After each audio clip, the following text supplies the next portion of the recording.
Hello there. This is Operances, and today I am doing the wonderful collaboration with another YouTuber who I have known for quite a while, I believe, since February, which is of course the wonderful Starkiller 5555. I don't know how many five there are.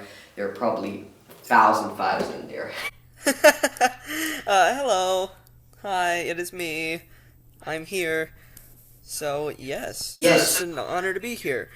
It's an honor to be collaborating with you, and obviously what we're here to discuss today is just, we decided to just chat in generally. Well, I'll start the conversation and then maybe Starkiller can catch on and so on, discuss topics, Star Wars and Once Upon a Time we thought being the primary ones, obviously. Yeah. Yeah, so, do you really, want to, so which would you like to start with first? Just, does it matter? Well, I'm more of a Star Wars guy, because, my channel is called Operances, that's the name. Oh, yeah, yeah.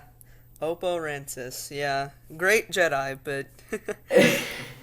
Yeah, so your character obviously is called Starkiller, so maybe I can discuss about what you think about him and so on, because obviously you named yourself for a reason, you wouldn't just choose. Yeah, so, my YouTube name is Starkiller, obviously, and then, the 4 5s is supposed to be, CT5555, the clone from Star Wars The Clone Wars. You just blew my mind. I never put those two together. Yeah, so it's my favorite, Force wielder and my favorite, clone, so, that's really how my name came to be, but, I would say that now, I think Rex is a better clone, but I just kind of kept the name just because, why not? Yes, I will tell you this though. The reason I named myself Operances is, and I talked about this in 2 interviews. I talked about this in my interview with Lucamus Prime. Obviously you know him, I believe. And I talked about this in my interview with a guy called TJ Channels, who recently created a very wonderful Spider-Man fan film. I talked about this, but let me reiterate this for you and for the audiences who might not be that familiar. I named it because I always loved Operances. He's, believe it or not, he's my 3rd or 2nd favorite Star Wars character. Oh, really? Wow. In the movies, he only has, 3 seconds of screen time?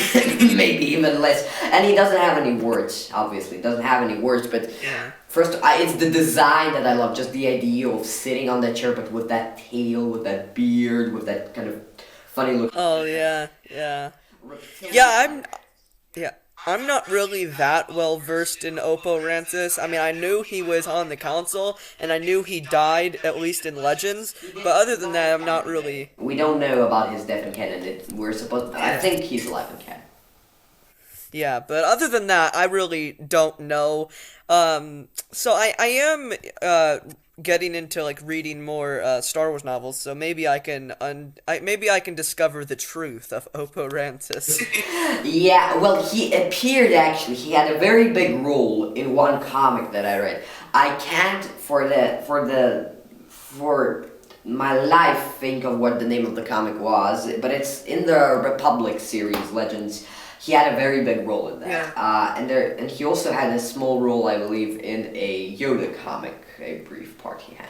Yeah. Dave Filoni, Mr. Filoni, he's played way more roles than people give him credit for, because most of these roles aren't that well known, but let me tell you some that you probably don't know. In the Clone Wars, obviously you might have heard that he played Embo. He voiced Embo. Oh, he did Embo? Yeah, he did Embo. Oh, wow. I wouldn't know, because the one episode I remember him, his only line is Embo doesn't have much to talk, but in season 6, there's this snow Scipio planet episode, so he talks a bit there. Oh yeah, I remember that. Yeah. So yeah, I know Jon Favreau did a decent amount of voice acting in Star Wars stuff. Yeah, he did Pre Vizsla, the evil Mandalorian who Maul decapitates. Yeah. And then he also did I think it was Paz Vizsla in The Mandalorian. That one big dude with like the minigun. But Yeah. I think it was Paz Vizsla, but I mean, I don't know. And there's a lot of like I never really like got into like the voice actors of Star Wars, but like once I did, I realized that they're almost in like every Star Wars thing ever animated. James Arnold Taylor, D. Bradley Baker, Kari Burton, and yeah, those three. They're in almost everything, really. Oh my god, yeah.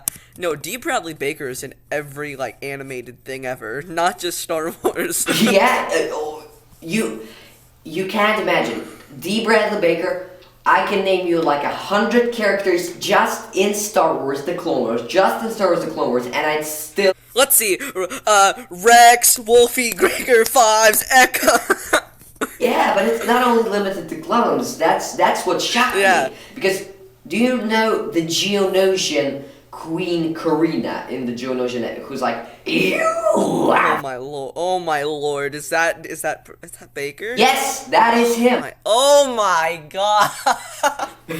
That is him Oh, doing man. the grumbly voice. Wow. Yeah, he's a very talented voice actor. But of course my favorite voice actor will always be Sam Witwer. Well, there we have to disagree. Actually, I love Witwer, but in some roles. But I actually am not that big a fan of him as many people are. Because my reason for oh, by the way, no, okay. My reason for disliking him is because in many roles is I like him in the original roles, like the Son of Mortis or Starkiller, but Hey, Starkiller! Okay. but with Mole, for example, I always loved the originals, so I always love Peter Serafinowicz, who did the voiceover for Mole in The Phantom Menace, who's like, Yeah. "Fear," in the trailers and stuff like that with the deeper kind of voice. I love him more than Sam, even though many prefer Sam, and I think you do. I personally. I prefer Sam. Well, there's no problem with that. No problem. No problem. Yeah, I mean, Sam does Starkiller. I mean, that was his first Star Wars role and his first like big role, if I'm not mistaken. Then he went on to do the Son in Clone Wars, and then he did Maul, and he actually does Palpatine in a lot of the animated things too. Yeah, with Palpatine, it's my least favorite role of his Palpatine, and Palpatine, it's because he's my number one favorite character of all time. Ian McDiarmid is my number one favorite actor of all time, so I'm very, very nitpicky. It has to be like very, very, very right, and I feel Sam isn't as close as many people give him credit for, but I do really think he does try, and I mean, even if I don't like it that much as the character, that is some Yeah. praise. Yeah, he's not my favorite when it comes to Palpatine, but I do think he does a good job. And I saw like in an interview where like Sam was just like, "Hey, like if you can't find Ian to do like the voice acting, like, hey, I'm here." And they got Ian McDiarmid for the finale of Star Wars Rebels, but other than that, I'm pretty sure it was just Sam doing the Palpatine roles. I mean, obviously in Clone Wars we had two different Tim voice Curry actors. and Ian Abercrombie. Yes. But yeah, in Rebels, that's Sam Witwer, so cool. Yeah, but you know what? Actually, I believe that in some kind of special edition or something, they actually released the episode with Ian McDiarmid redubbing Sam in the season. Oh, wow. Yeah. Wow, I'll have to check that out. Is that a YouTube video? I Or, think, like- yeah, I think you can find it on YouTube. Yes, I'll help you with Okay. the link later on if you don't manage to. But Okay. yeah, it's up on YouTube, I believe. Yes. Okay. But yeah, so another thing I'd like to talk about while we're still on the topic of Star Wars, you said earlier that Palpatine's your number one and Obo is like your number two or three. What is your top five? Who's your top five favorite Star Wars characters? My top 5 favorite characters. Okay. Okay.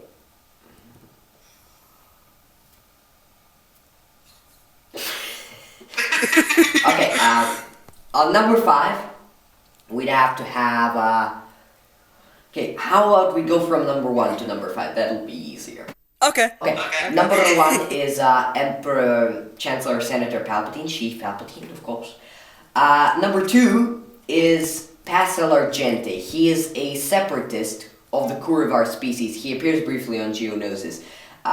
It's his costume, especially, that makes me love him so much. When I saw him, Which one is that? Like, I'm coming to a blank. orange-looking cloak, kind of in the scene where Grievous is like, "It won't be long before the Republic." Oh yeah! Yes. Yeah. Doesn't he? Is he the same species as Newt Gunray, or am I tripping? No, not quite. He's a Kurivar, Newt Gunray is an Emodian, but he, you know what? I'll send you a photo right now, actually. But actually, you can research it on the internet. It's Passel space Argente. Okay. Oh yeah, I know who this is. Yeah. Okay, yeah, that one. Okay. But I mean, I did not think that like your number 2 would be this one guy that well, is he even in like anything other than just briefly in Revenge of the Sith when he gets murdered? Well, not he's in Revenge of the Sith, and he's in Attack of the Clones too. But he looks a little different. Okay, yeah. But, Yeah. and he was supposed to be in the Phantom Menace, but they cut him out. Oh, yeah. Yeah. They cut a couple characters out of Phantom Menace. Like I know Bail Organa was also supposed to be in Phantom Menace, but he was a mentioned name only in Yeah, cut. yeah. They ultimately, I believe, they renamed him to another character called Bail Antilles, and they brought another guy as Bail Organa. Genie yeah. later on. Yeah, but also Bib Fortuna. He was played by Matthew Wood. Oh man, Bib Fortuna. Yeah. In the pod race, he was played by Matthew Wood, who does the voice of General Grievous. But there was also a deleted scene, which we never got. We just have set photos of it, and it's very sad that we don't have the actual scene, but we have set photos. He is played by an actor called Alan Rusko in the Senate scenes. He was originally supposed to be a senator initially, apparently. Oh, Bib Fortuna as a senator. That would have been interesting. Yeah, we could call his if that were the case, if they kept the original idea, we could call him from the Phantom Menace to to Return of the Jedi his fall from grace, his fall from. Oh yeah. But then in Mandalorian, he's just, ugh. Bib Fortuna's appearing a lot in Star Wars. Like he's been in Mandalorian season 2. He was in like this new comic series. Like what's the deal with bringing back Bib Fortuna? But I believe he is a fan favorite. I mean, he is Jabba's major domo after all. I think that's the reason, actually. Yeah. But let me tell you something. If you didn't know this, the actor in The Mandalorian, that's Matthew Wood again. He reprises his role from the Pottery. Is that him doing the voice too, or was it like dubbed over? No, that's him doing the voice, which I'm actually sad about because Matthew doesn't quite come as close as I hoped for. Because the original actor, Eric Boswell, who did the voice for Bib Fortuna in Return of the Jedi, he has unfortunately passed away for some time now. So obviously they had to bring someone else in, so they Yeah. this task as well. Yeah, sorry, I'm just plugging my Chromebook. No problem, no It's problem. about to die. But yeah, we've been losing a lot of Star Wars actors recently. Yeah, we lost David Prowse, obviously the body of Darth Vader. Boba Fett in the original movies, Jeremy Bulloch, we lost David Prowse, Darth Vader, obviously. And this one, actually, this might shock you, so prepare for this, but I recently learned that back in January of this year, we actually lost the actress from the deleted scenes of Attack of the Clones and from the funeral scene in Revenge of the Sith of Padme's mother. Oh, that's sad. Well, she was cut out of the film, and it's a pity, Yeah. but obviously some stuff has to be cut, because a movie can't have time for everything, you know. I love it how this started with our top 5 favorite Star Wars characters, and now we're on the old actors. Oh my god, I did not expect this to turn into such an ambitious talk so quickly. Oh yeah, yeah. But you were on number 3, I think, which you said was Oboransis. Yes, yes, yes, yes, yes, yes. Okay. And number 4 then. Number 4. Cuatro, cuatro, cuatro, cuatro, 4.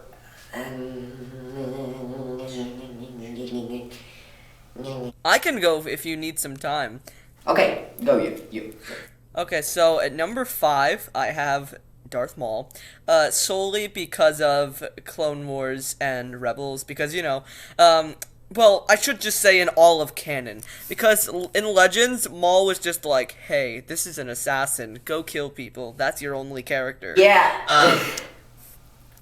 And then, Canon reintroduced him, and, he has all these layers to him, and it's just so cool to see. And, of course, Sam Witwer's performance is brilliant. Then, at number 4, I'm gonna have Count Dooku. So, Count Dooku. I'm not Thanks. sure. You just helped me out because I love Count Dooku. I love Count Dooku. Okay, so this might be like a hot take, but Dooku was right. Like, yeah, the Republic was corrupt. The Jedi were getting too political. But, turning to the Sith, that's maybe the wrong way to go about it, but Dooku was politically correct. And, Christopher Lee, a great actor. I love Christopher Lee. I love Christopher Lee. Yeah, rest in peace, Christopher Lee. And then his Clone Wars voice actor was also really good. Just like Maul, I thought Dooku was okay just watching the movies. Then I saw like Clone Wars, and I'm like, hey, I actually like this guy a lot. This is the one case where I must very strongly disagree, and let me explain my point. And I explained this in a kind of animation of mine. But obviously, Dooku's from Clone Wars and from what's the other from the movies. They're very different but I feel why I like the movie Dooku much more than the Clone Wars version is because the Clone Wars just seems so much more evil. He chokes the Yeah. He chokes the Zygerian queen to death and blames it on Anakin. He doesn't. He laughs a lot. He seems to enjoy his evil. But then in Attack of the Clones, we take for example the scene where he cuts off Anakin's hand, and we specifically have this close-up of him showing such strong remorse. So I feel kind of in the movies he's a little more kind of sympathetic. He's a bit more feeling guilty of what he did. Oh, yes, of course. May I'm sorry to interrupt. But no, you're not interrupting. That's a very interesting thing you said there of him feeling remorse. Because I actually never realized that. I always took it as like, Anakin was, such a great fighter. He lasted a lot more than Obi-Wan. I just thought Dooku was, like, tired or something. But that's a very interesting take from your view. And I actually like that a lot better. Where, just like you said, he's not really, like, evil for evil's sake. But, yeah, I've never really noticed that. Yeah, but let me give you another example, because there's another example that comes to mind, and that is when Dooku says to the Jedi, including Mace Windu, everyone in the Pachachanka arena, surrender and your lives will be spared. And when Mace disagrees, Dooku kind of has this very sad expression when he says, "I'm sorry, old friend." Well, and I feel I'm sorry, old friend. Yeah, I feel he's being genuine, actually. At least that's the way I always took it. And even with his fight with Yoda, I'm realizing, he's just like, oh, well, can you please leave? Like, please, like, I'm gonna throw some things at you. And I'm 100% sure Dooku knew that wasn't gonna do anything. And then, when Yoda blocks all that, he's like, oh, well, our power is not, I don't remember the quote. It is obvious that this contest cannot be decided by a knowledge of the Force, but by our skills. Oh yeah, by our skills with the lightsaber. I mean, you could say that, that's just but, Dooku is very formal, and, like, he wasn't really fighting, like, for his life. I saw it more as just like, hey, like, you want to have a little match? Let's go.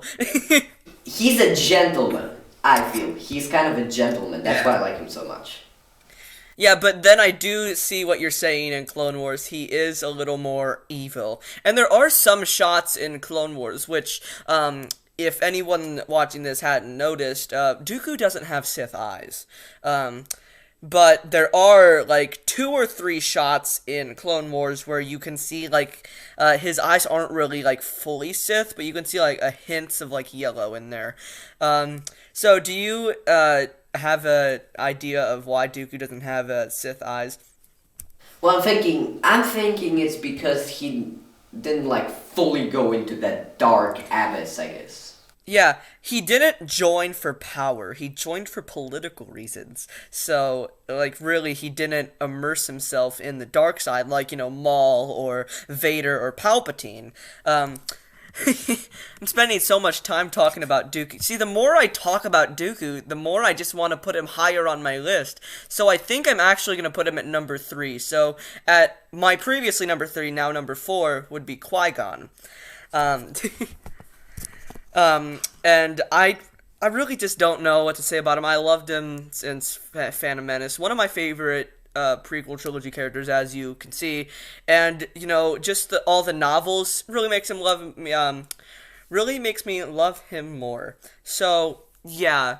Then at number 2, I would have Ahsoka Tano, and then number 1, Starkiller. Yeah. In my opinion, Qui-Gon obviously. He's very much skeptical of the Jedi Code, and correct me if I'm wrong, but I assume that's why you like him so much. Yeah, because, like, he is a Jedi, obviously, but, like, he has his own views, and, he was offered a spot on the Jedi Council, but he's like, no, you guys don't do anything, like, you guys don't. You're getting too political, guys. You gotta do what's right. And, like, if Qui-Gon disagrees with the council, he's not afraid to say it or, like, go out on his own and just do something. Like, even when we saw in, like, The Phantom Menace, like, Mace Windu's just like, oh, he's too old, we can't take him. Qui-Gon's like, well, I'll train him by myself. I don't care what you say. But, yeah, that's really... And of course, just like a lot of the characters, Liam Neeson's performance, excellent. I love Liam Neeson. Yeah, Liam Neeson's one of my favorite actors. But, yeah, so, have you had time to think about your 4 and 5? Yes, I think I have my 4 and 5, but I need to check that the camera is still recording. It's very important. So Okay. that we don't lose any footage. Yeah. Oh, Yeah. It's wonderful. It's still recording. How brilliant. Okay, so I have thought of my 4 and 5. I have. And my 4 and 5 are, number 4 is Count Dooku. Ah, yeah. Why you sounded more like Saruman the White more than Count Dooku there. Yeah. I don't know. Oh no, my friend, that is a mistake, a terrible mistake. They have gone too far. This is madness. Yeah. Oh yeah, I really liked that Dooku impression video you did. Thank you. That means a lot. I'm glad you enjoyed it because my voice has matured a lot since the 3 years that when I initially did the impression. But even ignoring that, I think one of the key things I improved on is that there were parts where I felt I was a little more calmer, whereas in the original I always felt either very angry or very lizardy kind of. I think I've improved on that. Yeah. But yeah, so I mean, we kind of went over why we love Dooku. Yeah. I don't think this needs a repetition yet. Yeah, we spent like 10 minutes talking about Dooku. Yeah, but number 5 is another very unexpected character, most likely, and it's one of the singers in Jabba's band in the special edition. And it is the cockroach-looking Yuzum, Joe Yoza, who's like... Oh, is that the one where we get like the shot like down his throat? Yeah. Oh man. Did you know that species is actually from Endor? I only recently learned that. Yeah, it's shocking. Yeah, and I think, like, them and the Ewoks, like, they didn't get along very well. I don't think so. Because I read about it in my encyclopedia, actually, one of my Star Wars encyclopedias, that they live on Endor, and I was like, wow, I never knew that. I didn't expect them to live here. Yeah, from what I remember, there's, like, a part of the forest that the Ewoks claimed as their territory, and there's a part of the forest that the Yuzums, I don't know what they're called. You're right. Yeah, that's the name. Yeah, there's a part of the Force that the Yuzums claim as their own, and that would have been interesting to see the Yuzums in Return of the Jedi. Well, like, more of them. Yeah, the thing is that a Yasum originally was supposed to appear in the original Return of the Jedi, but I don't think they included him. They actually had the Yeah, it was also supposed to be Kashyyyk and not Endor, and we were supposed to have Wookiees instead of Ewoks. remind me, was it the budget that didn't allow for that, or do you remember what particular details? They didn't do Wookiees because George Lucas said that, like, we know that Chewie is a very strong r/Once Upon a Time subreddit, and everyone was like, there was like a thread of like, because I have to be wary about spoilers, so there's like, who's your top 3 favorite characters, and I'm like, oh, Rumpelstiltskin, Balefire, and Prince Charming, and everyone was like, "What? Why do you like all these characters? They're so bad." And why do people hate Prince Charming and Balefire? I have no clue, because no, I actually don't like them that much, but it's more a personal preference, obviously. I don't know. I can't speak for others. I myself just find them a little more generic. So really, when I started this series, ever since like episode 2, I'm like, Rumpelstiltskin, my guy. But I loved Snow White. I think Emma's okay. She's not great, but she's not terrible. I love Henry. He likes Marvel Comics, so I mean, and really, I like all the characters in Season 1, except for, like, Cursed Charming, like, his David self. Oh, yeah. David's weird. What? Hang on. What? Oh, what? Yeah, sorry, I just got a alert from something. Oh my goodness. So, you have a virus! Yeah. You have a virus! Your computer has crashed! Please restart your system! But... yeah, so really, about Graham, I wasn't sad at all when he died. Oh, you weren't? I wasn't sad, I was angry at Regina, personally. Because she was literally killing... Okay, so, yeah, so, like, we see Regina go into that, like that memorial tomb thing, and like she goes to the hearts, and I'm like, yes, do it, Regina, do it, Regina. I was don't do it, Regina, don't do it, Regina. Because I didn't care about Graham at all. But I didn't think him and Emma were. You are part of the Rebel Alliance and a traitor. Take him away. Oh, what? Did you ship them? I didn't necessarily. It's more about the fact that I felt like Emma's happiness was being taken away, and obviously Graham's potential for happiness and the potential for the revelations. So really, that. Oh yeah, I did feel a little sad about that, where Graham's finally feeling feelings again, and just death. But yeah. Out of all of Emma's, like, boyfriends and all that, I really wished her and Neil would be Endgame, but I know it's gonna be Emma and Hook. I already know it's gonna be Emma and Hook.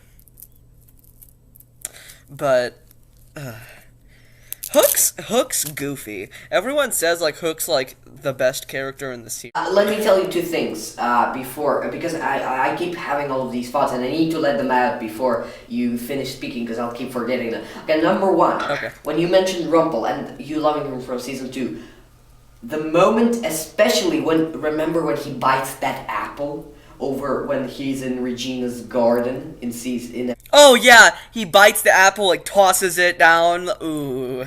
Yeah, and second, Players, Jerry. and Oh, also, oh, sorry. no, no, no, carry on. I didn't. Okay, so I saw this TikTok where it's just a compilation of all the times Rumpelstiltskin goes, Jerry. But I never. It's one of those things where I never noticed it before, but now that I watch that, I'm never gonna not realize it. Yeah, no, I noticed that right away. Oh, magic! Like in every episode, he either has to say "dearie" or "magic comes with a price." Yeah, and speaking of which, also make sure you don't get spoiled for a certain character at the end of season 5 and beginning of season 6. You will have such a better reaction if you don't get spoiled about that, because that's a character played by a very good actor, who you might be familiar with. So you really don't. Okay. That's gonna be interesting. So yeah. Another thing I thought was very interesting that I see a lot of people hate, but I personally love, Rumple and Belle. No, I love their relationship in many ways. I ship them. They're actually my favorite relationship in the series. Don't come at me, because I know a lot of the Once Upon a Time fandom thinks they're terrible.